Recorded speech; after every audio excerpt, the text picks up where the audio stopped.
শীতের সময় তো অনেক রকম ফুল ফোটে। গরমের সময় কি কি ফুল ফোটে জানো? এই বেল ফুল, জুঁই ফুল, মধুমালতী ফুল, আর আমার ছাদে আছে পদ্ম ফুল, নন্দিনী ফুল। এগুলো তো এখন ফুটেই চলেছে। এমনকি গরমকালে আমার ছাদে গাঁদা ফুলে ফুটছে। এই যে এক মানুষ সমান এই গাছটাকে দেখছো, এটা হচ্ছে মধুমালতী ফুল। তোমরা হয়তো অনেকেই চেনো মধুমালতী ফুলকে, এবং এক একজন এক এক নামে ডাকতে পারো।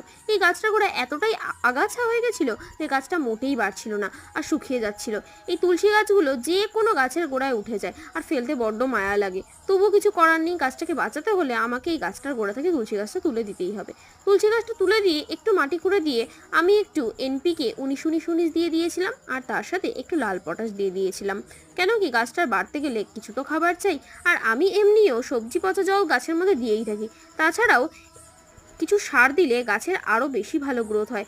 এটা এই মধুমালতী ফুল গাছে ফুল ফোটার মুখ্য সময়। আর এই সময় এই গাছের ফুলগুলো এতই সুন্দর লাগে, আর কি মিষ্টি গন্ধ এই ফুলটার, তা বলার মতো না।